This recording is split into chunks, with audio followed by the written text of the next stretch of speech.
गुरुदेव, भगवान ने मनुष्य को इस संसार में अलग अलग कार्य, जैसे किसी को डॉक्टर, क्रिकेटर, इंजीनियर आदि के लिए भेजा है। तो हमें कैसे ज्ञात हो कि भगवान ने हमें उसी मार्ग के लिए चुना है जिस पर हम अभी चल रहे हैं? गुरुदेव, कृपया मार्गदर्शन करें। वैसे बच्चा, ये तो कर्म के अनुसार निश्चित है, इसे भगवान ने नहीं भेजा है। पूर्व के हमारे कर्म, हमारा निश्चय पहले ही हो चुका है। भगवान की तरफ से मानव देह केवल भगवत प्राप्ति के लिए मिला है।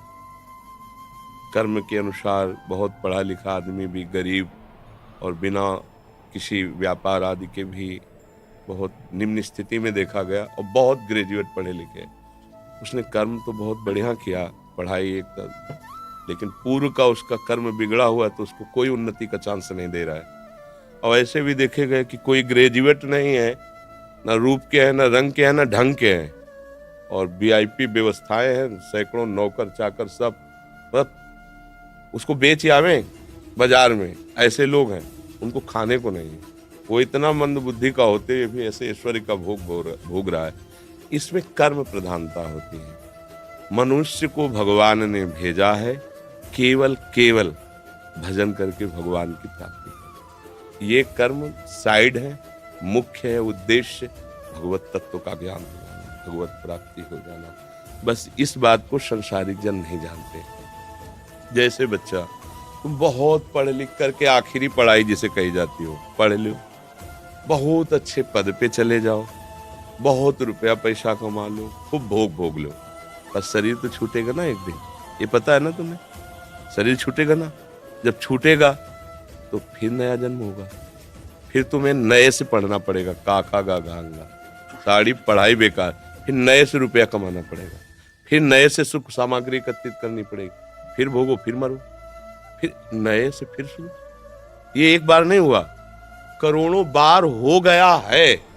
अभी पहली बार थोड़ी आप आए हो, करोड़ों बार आज। अब की बार हमको ऐसा पढ़ाई पढ़नी है कि जहां से रुके वहीं से शुरू हो। वो है भजन। 100 बार राधा राधा बोला है और शरीर छूट जाएगा तो 99 पॉइंट से नहीं चलोगे, 100 के ऊपर 1 2 100 प्लस नीचे नहीं उतरना पड़ेगा। अगर आपको थोड़ा ज्ञान हुआ है तो मरने के बाद जब दूसरा जन्म होगा उसी ज्ञान से, तभी देखा जाता बालक होते हुए बड़ी बड़ी भागवतिक बुद्धि, उसका पूरा खजाना जमा है।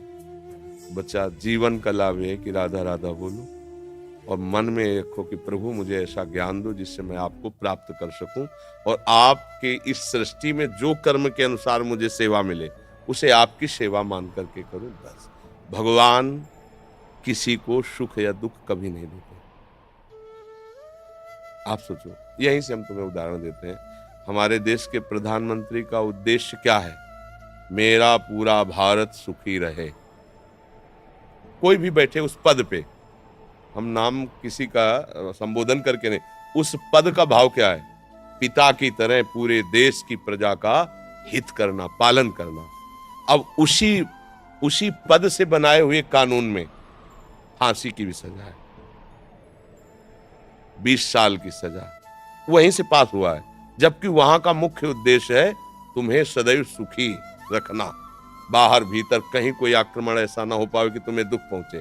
पर तुमने ऐसे कर्म कर दिए कि संविधान आपको बख्शेगा नहीं। समझ गए ना?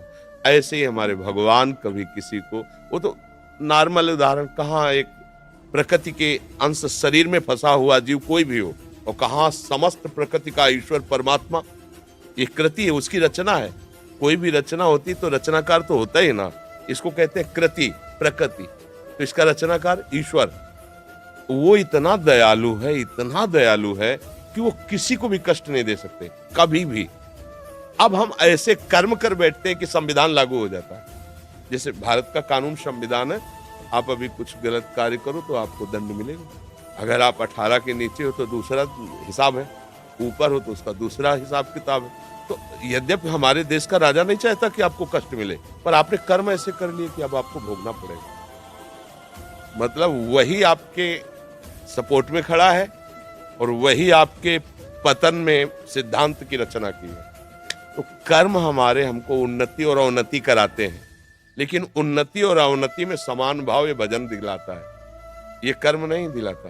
भजन अगर आप भगवत भाव में हो तो आपके अंदर सुख दुखे समय कृत्वा लाभा लाभो जया जयो, जय और पराजय में, सुख और दुख में, लाभ और हानि में समान भाव रहेगा। ये स्थिति आ जाएगी और अब हमारा अगला जन्म ना हो, हम भगवान के पास जाए। जैसे अभी परसों हम कह रहे थे कि लोग कहें हमें भगवान की जरूरत क्या है, हमें नहीं चाहिए भगवत प्राप्ति भाई, हमें नहीं चाहिए तत्व ज्ञान। ठीक है, आप अमेरिका क्यों जाते हैं? अच्छा पैसा मिलेगा। अमेरिका से पास हुआ है, ये हमारे पास बहुत बड़ी सर्टिफिकेट है। और हमारा जीवन सुखमय रहना, तो हम अपने माता पिता अपने देश को छोड़कर दूसरे देश में किस लिए जाते हैं? सुख के लिए। तो हम ऐसे देश का परिचय दे रहे जहां दुख का प्रवेश ही नहीं है, मृत्यु का प्रवेश नहीं है, अशांति नहीं है। बोलो कितना सुख होगा जब मरने का भय नहीं। अभी आप कुछ भी करो मरने का भय लगा है, सुंदर सुंदर सब कुछ मिला है लेकिन सब छूट जाएगा, हम मर जाएंगे। चाहे जितना घी पिए मर जाएंगे, चाहे जितना बैंक बैलेंस में मर जाएंगे, चाहे जितनी सुंदर पत्नी हो, पति हो, पुत्र, सब छूट जाएगा। धोखे का खेल है कि नहीं? ऐसा एक देश है भगवान का धाम, जहाँ प्रियाजू लालजू विराजमान। वहां न मरना है, न बिछुड़ना है, न कमाया है, न परिवर्तन है, चिदानंद धाम। तो भैया सुख के लिए जैसे हम विदेश जाने की तैयारी करते हैं, ऐसे महासुख के लिए हम निकुंज देश जाने की तैयारी करें। वृंदावन धाम चिदानंद, भाई रामोपासक है अवध धाम साकेतपुरी, शिवोपासक है कैलाश धाम। भगवान अपने धाम में बुलाकर जीव को कृतकृत्य कर देते हैं। इसलिए बच्चा पढ़ो लिखो, कर्म के अनुसार जो उन्नति अवनति मिले उसमें समान भाव रखते हुए नाम जप करो तो जीवन का लाभ मिल जाएगा। अभी बच्चे हो शायद हमारी बात ना